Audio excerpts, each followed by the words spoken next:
प्यारे बच्चों, classes start हो चुके हैं। आप लोग कई बार बच्चे क्लास में नहीं आ रहे हैं, थोड़ा सा ध्यान दीजिए क्योंकि अटेंडेंस बहुत महत्वपूर्ण है। चलिए हम अपनी आज की वीडियो को स्टार्ट करते हैं। कुछ बच्चे जो क्लास में आए थे उनको ये आपका सिलेबस दिखाई दे रहा होगा। ये सिलेबस की फर्स्ट यूनिट हमने यहाँ से स्टार्ट कर दी है और ये सेकेंड यूनिट का आज मैं आपको एक वीडियो बनाकर दे रहा हूँ जो छुट्टियों के दिनों में अब थोड़ा प्रिपरेशन कर लीजिएगा। सारे सिलेबस आपको दे दिया हूँ, सारी बुक्स आपको दे दिया हूँ। समय का उपयोग करिएगा बेहतर और प्रयास करिएगा कि अच्छे से अच्छे अंक पाने के लिए थोड़ी मेहनत करिएगा। हम अपना वीडियो स्टार्ट करते हैं। यहाँ पे सेकेंड यूनिट है एलिफेटिक कंपाउंड्स का। एलिफेटिक और एरोमेटिक कंपाउंड्स क्या होते हैं ये आप जानते हैं। थोड़ा सा इंट्रोडक्शन हम दे देंगे। जिसमें एरोमेटिक रिंग्स होते हैं वो एरोमेटिक कंपाउंड्स हैं, ठीक है। और ये आपका एलिफेटिक कंपाउंड जिनके सिंपल चेन होते हैं, ये एल्कीन और एल्काइन, ये तीनों आपको इसमें से पढ़ना है। तो क्या पढ़ना है उसमें, पहले में आपको यूनिट में पढ़ना है प्रिपरेशन पढ़ना है, फिर उसकी मैकेनिज्म पढ़नी है, रिएक्शन के कौन कौन से कुछ इंपॉर्टेंट रिएक्शन पढ़ने हैं। तो हम शुरू करते हैं। आपको एल्केन से मैं आपको स्टार्ट करता हूँ। मैंने बुक्स आपको दे रखी है। यहाँ आप देख रहे हैं एल्केन क्या है, सिंपल जो चेन होगी, यानी अगर इसमें कोई डबल बॉन्ड नहीं है तो ये एल्केन में ही आएगा। भले इसमें कोई फंक्शनल ग्रुप आएगा तो उसको हम क्या करेंगे, उसके अनुसार से उसको हम अल्कोहल और वो करेंगे। लेकिन चेन जो आपको दिखाई दे रही है यहाँ पे क्या आपको दिखाई देगा, ये सिंपल चेन आपको दिखाई दे रही है। इसमें कार्बन पहचानने के लिए आप देख लीजिए, प्राइमरी कार्बन हम किसको कह रहे हैं, जो केवल एक कार्बन से जुड़ा हुआ है, ये प्राइमरी कार्बन है। इस कार्बन को आप देखिए, ये क्या है, ये दो कार्बन से जुड़ा हुआ है। ये आप देख रहे हैं यहाँ पे, ये देखिए यहाँ पे आपको दिखाई दे रहा है, ये दो कार्बन से जुड़ा हुआ है। तो हम इसको क्या कह रहे हैं, इनको सेकेंडरी कार्बन कह रहे हैं। यहाँ पे देखिए 1, 2 और 3, ये कार्बन 3 से जुड़ा हुआ है तो ये टर्सरी है। ये क्वार्टरी कार्बन है जिसमें कि ये 4 से जुड़ा हुआ है। तो आगे रिएक्शन जब आप देखेंगे तो प्राइमरी, सेकेंडरी, टर्सरी किस तरीके से अपना रोल प्ले करता है उसको हम इसमें देखेंगे। तो ये आपका एल्केन हो गया। अब इसके बाद आपके सिलेबस में जो एल्केन के बाद इसका सबसे पहले प्रिपरेशन आपके सिलेबस में दे रखा है। तो प्रिपरेशन में हम स्टार्ट करेंगे। आपको देखिए मेथड ऑफ फॉर्मेशन, ये आपको दिखाई दे रहा है स्क्रीन पे। मेथड ऑफ फॉर्मेशन सबसे पहले कोल्बे सिंथेसिस है जो सबसे इजी है और इसको किया जाता है। इसमें क्या है, जो एसिटिक साल्ट है, कार्बोक्सिलिक एसिड का जो आपका साल्ट है, देखिए कार्बोक्सिलिक एसिड का सोडियम साल्ट है। तो alkenes can be prepared by electrolysis of concentrated aqueous solution of sodium और पोटेशियम साल्ट जो होता है, ये क्या मोनोकार्बोक्सिलिक एसिड के, ठीक है ना। मोनोकार्बोक्सिलिक एसिड ये दिख रहा है आपको, ये मोनोकार्बोक्सिलिक एसिड है, इसका ये सोडियम साल्ट है। इसकी जब इलेक्ट्रोलिसिस करते हैं तो एनोड पे क्या होता है, ये जो आर आपको दिखाई दे रहा है, जो चेन दिखाई दे रही है आर, ये आपको एनोड पे CO2 और कैथोड पे आपको सोडियम हाइड्रोक्साइड और H2O मिलता है। तो ये कोल्बे की सिंथेसिस है और आप देख ही रहे, it is the best applied synthesis. ये हम इस प्रिपरेशन को किया जाता है। इसके बाद नेक्स्ट सिंथेसिस में हम कोल्बे में ही अगर हमने मिक्स टाइप का कार्बोक्सिलिक एसिड ले लिया, जैसे देखो ये सिंगल कार्बोक्सिलिक एसिड है, मान लो आर एथेन है तो सब में एथेन होगा, अगर ये ब्यूटेन है तो सब में ब्यूटेन होगा, आर जो है 4 कार्बन का है तो सब में होगा। अगर हम मिक्स लेते हैं यानी ये CH3 और दूसरे में CH2 ले लेते हैं, ये देखिए R1 और R2 अगर हम चेंज कर देते हैं तो हमको क्या है, हर संभावनाएं इसमें मिलेगी। जैसे R1 का भी कंपाउंड मिलेगा, R2 का भी कंपाउंड मिलेगा और R1 R2 का भी कंपाउंड मिलेगा।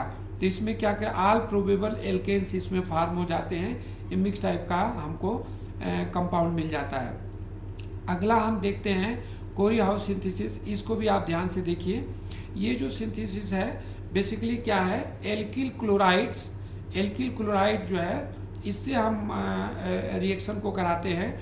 तो इसमें सबसे पहले हम क्या करते हैं कि एल्किल क्लोराइड्स या क्लोरोएथेर्स को लिथियम से रिएक्ट कराते हैं ईथर की प्रेजेंस में। तो ये क्या बन जाता है, लिथियम एल्किल करके कंपाउंड बन जाता है। ये जो लिथियम एल्किल कंपाउंड बनता है इसको दोबारा हम क्या करते हैं, दोबारा कॉपर के आयोडाइड से हम इसको रिएक्शन कराते हैं। तो वैसे में लिथियम डाई एल्किल क्यूप्रेट बनता है, लिथियम डाई एल्किल क्यूप्रेट बनता है। और लिथियम डाई एल्किल क्यूप्रेट जो है फिर अगेन रिएक्ट करता है एल्किल क्लोराइड से, तब एल्केन देता है। ये आप रिएक्शन को देख लीजिए एक बार। ये आपको दिखाई दे रहा है, ये क्या है, ये आपको एल्किल क्लोराइड है, ये लिथियम से रिएक्शन करके क्या कर रहा है, लिथियम एल्किल बना रहा है, और ये लिथियम एल्किल दोबारा कॉपर से रिएक्ट करके डाई एल्किल क्यूप्रेट बना रहा है, लिथियम डाई एल्किल क्यूप्रेट बना रहा है। और उसके बाद ये जो लिथियम डाई एल्किल क्यूप्रेट है ये दोबारा फिर एल्किल क्लोराइड से रिएक्शन कर रहा है, और एल्किल क्लोराइड से रिएक्शन करके फिर ये क्या बना रहा है, ये देखिए ये आपका CH3CH2 है, तो CH3CH2 और CH3CH2 ये दोनों मिल करके ये एक एल्केन बनाएंगे, एक एक चेन आपकी बढ़ती जाएगी, ठीक है ना। तो कॉपर का एक कंपाउंड बनेगा जो इसके साथ जुड़ा है, और लिथियम का एक क्लोराइड बन जाएगा, और उसके बाद ये और ये आपस में इसका एक चेन जोड़ करके आपको एल्केन बना देंगे। तो इस प्रकार से दो सिंथेसिस आपने देखी एल्केन की, दो आपने सिंथेसिस। तीसरा आप देखिए हाइड्रोजिनेशन, यानी कि मार्क्स में पूछा भी जाता है, हाइड्रोजिनेशन इंपॉर्टेंट रिएक्शन है। इसमें क्या है, निकिल के प्रेजेंस में एल्कीन से हम एल्केन बना देते हैं, यानी ये डबल बॉन्ड हम तोड़ते हैं, और तोड़ने के बाद फिर हम क्या होता है, ये 200 डिग्री सेंटीग्रेड टेम्परेचर पे इसका हम हाइड्रोजिनेशन करते हैं, और हाइड्रोजिनेशन करने के बाद हमको क्या मिलता है, एल्केन मिल जाता है। ये देखिए ये दोनों डबल बॉन्ड आपस में मिक्स कर जाएंगे, आपको एल्केन मिल जाएगा। तो ये सिंथेसिस का मेथड है। उसके बाद एक वुड सिंथेसिस है, ये भी इंपॉर्टेंट सिंथेसिस है। वुड फिटिंग रिएक्शन भी इसको हम कहते हैं, क्योंकि इसमें एल्किल हैलाइड्स, यानी कि एल्किल का हैलाइड सोडियम से रिएक्ट करेगा, और ये दोनों हैलाइड आपस में निकल जाएंगे और आर का कंपाउंड बनेगा। यानी कि ये बीच में यूं आप समझिए कि ये दो Na जो है CaX को इसमें से रिमूव करेंगे और आर का कंपाउंड बनेगा। इसीलिए इसको हम क्या कहते हैं, वुड फिटिंग रिएक्शन भी करते हैं। तो यहाँ पे आप एग्जांपल देख लीजिए, ये सोडियम आपको दिखाई दे रहा है, ये सोडियम और ये आप दोनों रिएक्शन को देख रहे हैं। तो इसमें आपको क्या CH3 और C2H5, तो लास्ट में क्या होगा, एक कार्बन इसका और दो कार्बन, 3 कार्बन का कंपाउंड बनेगा। तो इस तरीके से आप देख रहे हैं ये। अच्छा, ये और ये जब मिलेगा, 2 बार ये इस्तेमाल होगा, तो क्या 2 कार्बन का बनेगा, और 2 कार्बन का और 2 कार्बन का मिलेगा तो 4 कार्बन का बनेगा। यानी कि वुड फिटिंग रिएक्शन में अगर हम मिक्स टाइप के एल्किल हैलाइड्स लेते हैं तो हमको मिक्स टाइप के एल्केन मिलेंगे। अगर हम एल्किल हैलाइड एक प्रकार का लेंगे तो हमको एक प्रकार का रिएक्शन मिलेगा। लास्ट एक और आप एग्जांपल देख लीजिए, कार्बोनिल कंपाउंड का रिडक्शन कराते हैं। रिडक्शन मतलब कि हम इसमें हाइड्रोजन देते हैं, ये आपका जो है, तो रिडक्शन जब कंप्लीट रिडक्शन हो जाएगा तो ऑक्सीजन पानी के रूप में निकल जाएगा, और ये जितने भी इसकी वैलेंसी है वो हाइड्रोजन से फुल होगी। ये जिंक और जिंक का एमलगम लेते हैं मरकरी के साथ HCl की उपस्थिति में, ये रिएक्शन कराते हैं और हमारा एल्केन बनता है। तो इस प्रकार से आपने सिंथेसिस को देखा कि किस प्रकार से आपका एल्किल हैलाइड सिंथेसिस होता है।